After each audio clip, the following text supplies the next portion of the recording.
Alright, your boy AB3 here, standing down here in Garnet, South Carolina, going inside to check out Jeff Hunt at the Low Country Hunting Lodge. We're going to sit down and talk to him a little bit about the setup they got down here. Y'all come on and check them out. Down here with you guys at Low Country Hunting Lodge, doing some hunting, and just want to sit down and kind of get like a backstory, like how you guys got started and what made you want to go step into and open up your own private home in your private area to a lodge to many people.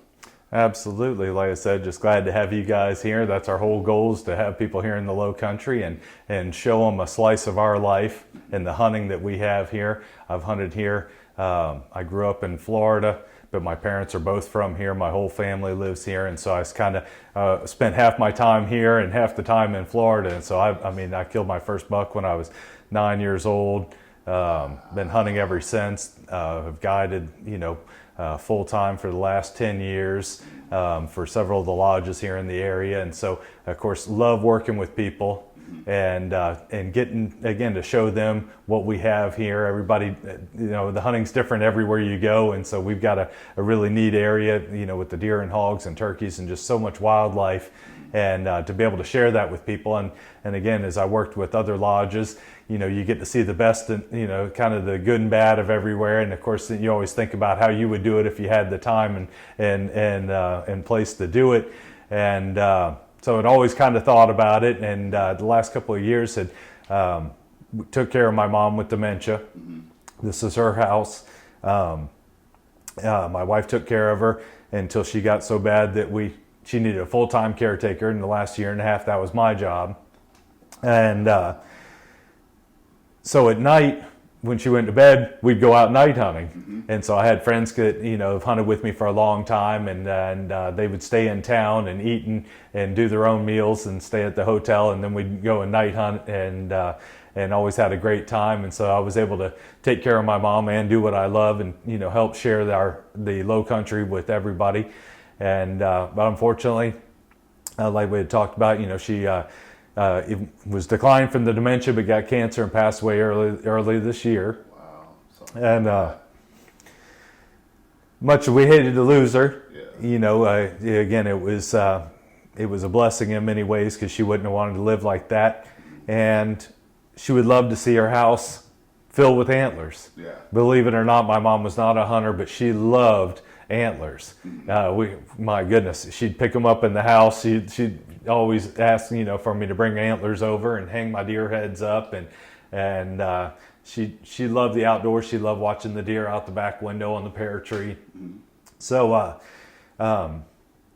once we realized that she was not going to be around, that we'd have the house and have to do something with it. And it was either rent it out and have neighbors for a change out here in the middle of nowhere, or do what we had always talked about, specifically Mike, my partner, Mike Kopshaver, and I, we had always talked about, doing a lodge. And so again, in a strange way, that's how it came about. And it's just one of those things. It is what it is. But my mom was a very practical person, and she would love to see her house being enjoyed by so many, as well as me getting to do what I love. Right.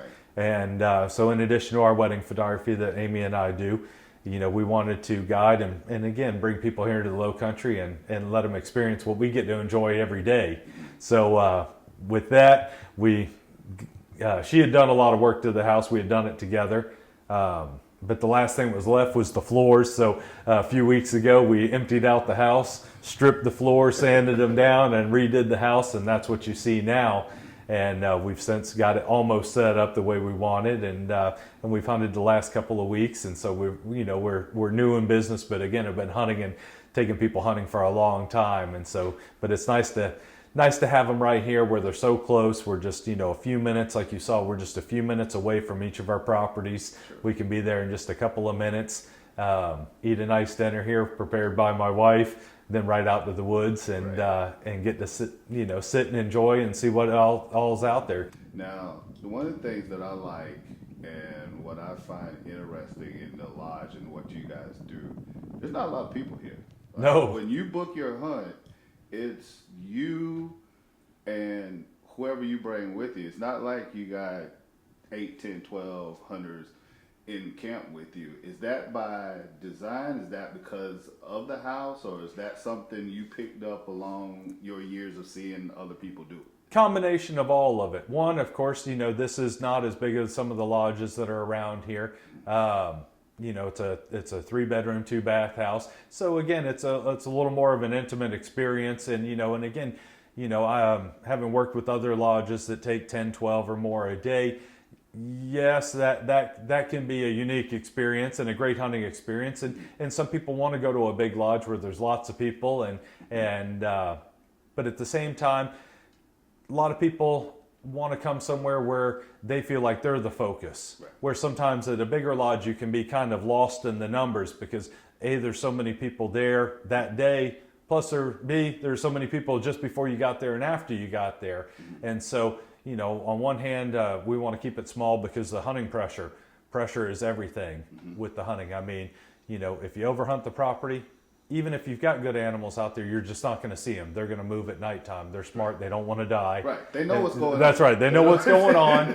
And so the quieter you can keep the experience, the more stuff that people will see. The more deer, hogs, and turkeys, things like that. Plus, even just all the songbirds and coons and armadillos and everything. I mean, when you sit out there, there's just no telling what you'll see. Coyotes, owls. I mean, you name it, you'll see it out there. And so again, but everything understands pressure. The more you're out there in the woods, the more people that are out there interrupting their experience, the deer and hogs moving around, right, plus leaving scent and everything. Again, it builds up, and those animals will react to it. So by keeping it smaller, you keep the hunting better.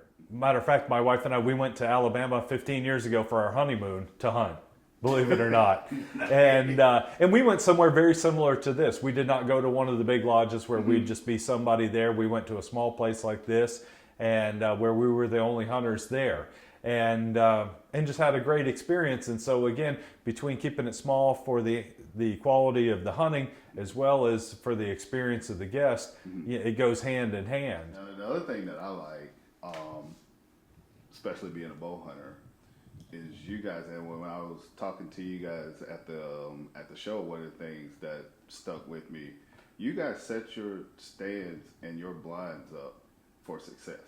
Absolutely. There's 10 or like I think it was 15, like it's like 15 to 20 yards you guys set up, the position in there, so it's catered to a bow hunter and stuff. Is that something else that came out of like seeing how other things Oh, go, absolutely. Or you bow hunt, or like how? Absolutely. I've bow hunted. I'm not a huge bow hunter, but I love getting close to animals. Mm-hmm. And I know, whether it's a muzzleloader, bow, crossbow, or rifle, again, each weapon has its limitations, and you've got to accommodate that.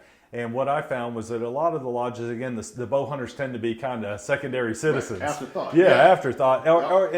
And what happens is, of course, you've got, no matter how much land you it's still limited. Mm-hmm. So what happens is they end up prioritizing the gun hunters. They corn those stands. They have bow stands set up, but they're either not corned or usually not corned until, again, a group's coming in. But it takes a while for those animals to establish a pattern and come in. And when you say corn, you mean laying the corn out? Yes, we're allowed to bait here in South Carolina. So we do pour it to them. Of course, like you saw this morning, we also have lots of cotton fields, and there's food plots and things like that. But the corn allows us to direct the animals to where we want them to go. Right.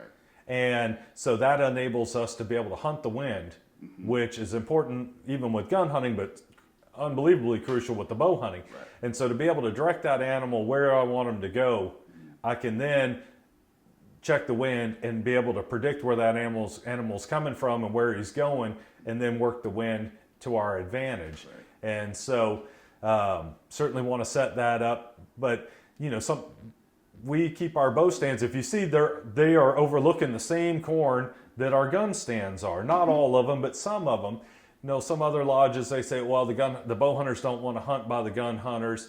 But my theory is, well, even if you put the bow hunters way away from the gun stands, but if the gun stands are where the animals are going, well, then the bow hunter, he's not getting anything either way. Right. So our goal is to keep the pressure down. Mm-hmm. And that way, if we check the cameras and the deer and hogs are coming to a feeding area, well, it doesn't really matter whether we shoot them out of the gun stand from 100 yards or from the bow stand at 15 yards. The key is that that's where the animals are coming to, and we know that the wind that will work for those stands, and we can accommodate the hunter and set them up in that spot.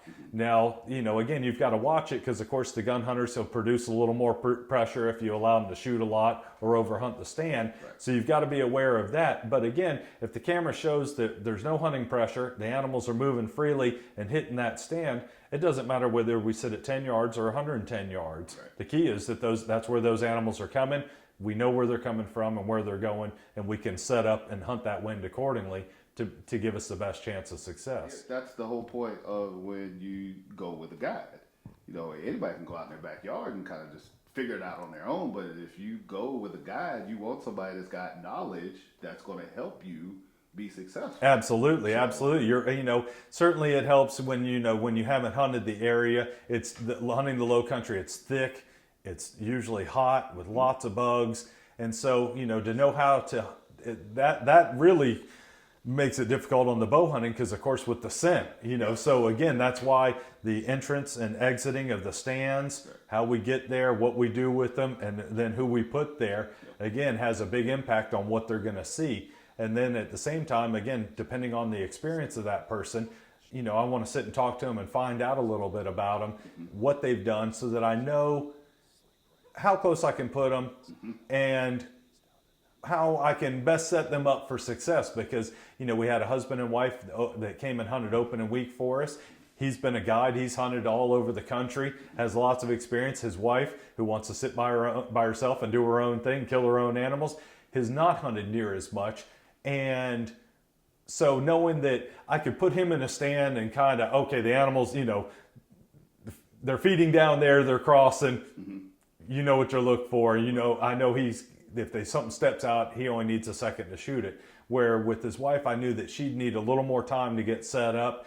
More important to put her in a nice, easy stand where she's got good rest, help her get set up in the stand, help her take a few extra minutes when we first get her in the stand to get comfortable, get the chair turned, figure out where the rails are so that she's got a front rest for the gun. She's maybe has a back rest on the window for her back arm, and now she's good and set. Now when something steps out, she doesn't have to think about it like she normally would. Right. Now the animal steps out, boom, she's already knows how we've helped set her up. She knows where she's comfortable. Boom, she's right on that animal. And of course she killed, a beautiful 125-pound sow, saw lots of deer, just had a great hunt.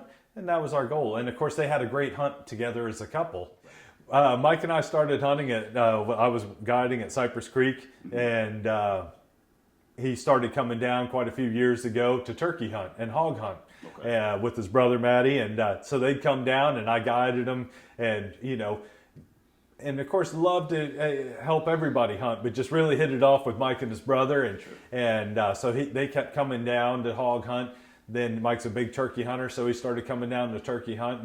We turkey hunted there for quite a few years, and just had a lot of great experiences together, and just really bonded, just became really good friends, and started, talking, every day or two, and, he'd call and check in, see what was going on, and just became really good friends. And then even after I left Cypress Creek, he continued to come down, and so we'd set up our hunts, and we'd lease a piece of property just to turkey hunt. Usually my cousin's piece across the street. He's got a 450-acre tract down the road and just loaded with big gobblers. And so generally we'd go in on that. And so we just had a place to turkey hunt, and Mike would come down and we'd turkey hunt the first week together like crazy, with an emphasis on him getting birds. And then after he left, I was able to turkey hunt with my wife and kids. And so, man, we had some great hunts and some great adventures. And again, it just kept growing with the friendship. And again, we just always talked about, again, what we could do if we did it ourselves, what the things that we liked about other lodges that we'd want to keep and emphasize, but yet some of the other things to do a little differently. Again, not that they were wrong, just differently. Like we wanted to be a little smaller, a little more intimate.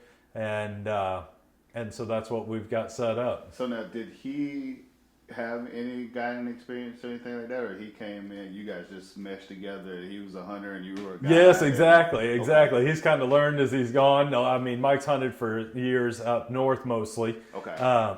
Excuse me. Excuse me.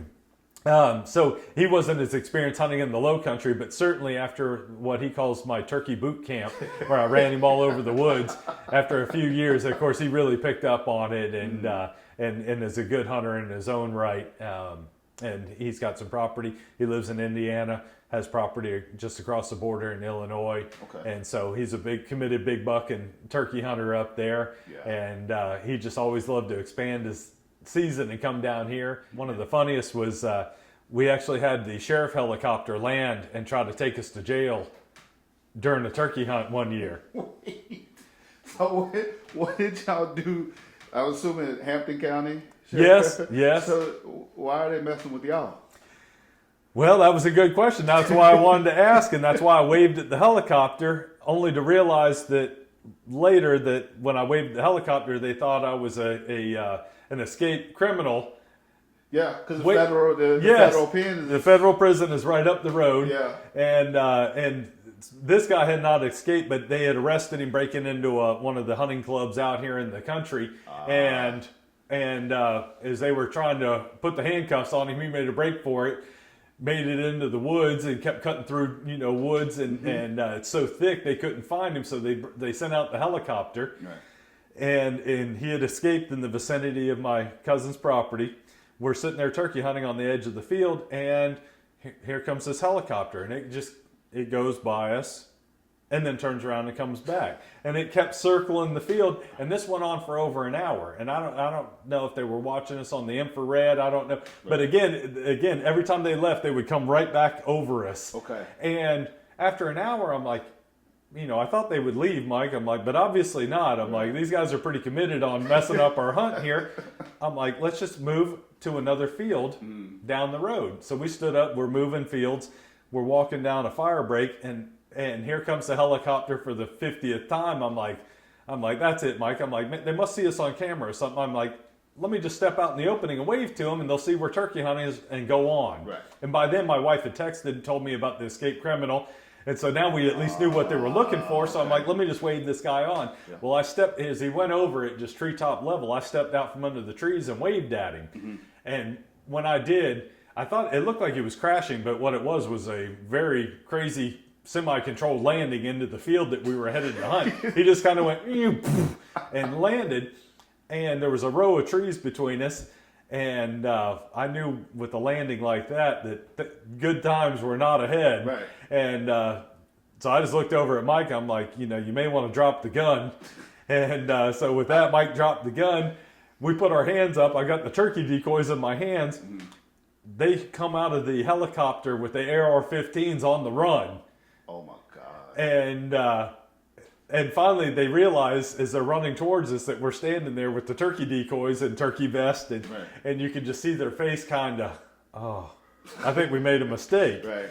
And so they're kind of meandering back to the helicopter, rotor still running. Mike and I are just standing there kind of looking at each other like, what do we do? And I'm like, crazy stuff happens to us all the time. Right. I'm like, nobody's going to believe this story without a picture. And I realize I have my phone, so I reach in my pocket. I pick up my phone to take a picture of the helicopter. The sheriff deputies realize what we're doing, and of course, I guess they want a picture of them apprehending the turkey hunters. So with that, the guy hops in the helicopter and takes off literally sideways and puts the trees between us. I got one shot as they take off, and my friend that writes for South Carolina Hunting Magazine saw my post on Facebook about it, wrote an article about it, and put the picture of the helicopter and the story in the magazine, and we got a couple calls from DNR and their buddies about. Wow. They would have rather not seen that. So did they say anything? Like once they they never came to us. Again, they were just kind of out the helicopter, obviously calling in to say they had made a mistake. But when they saw the camera come out, the guy was. The rotor was still running, and those things land and take off a lot faster than you think. Where somebody's interested, they want to come down and stuff, where can they find you guys? How do they contact y'all? Oh my, the best place is on our website, lowcountryhunting.com. Okay. Lots of information with our packages, lots of pictures, lots of information about the hunts. Excuse me, and they can also hop right over from the website right over to Facebook, to Low Country Hunting Lodge on there. We post pictures several times a week. I check the cameras generally twice a week, see what's going on in the woods, when they're moving, what's moving. Generally, we'll post whatever pictures we've got. Of course, we get, gosh, it's nothing to have 5,000 to 10,000 pictures a week. Wow.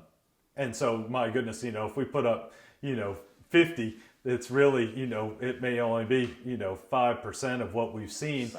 And a lot of that stems from the nighttime movement with the deer and hogs. They'll stand out there and eat like crazy all night.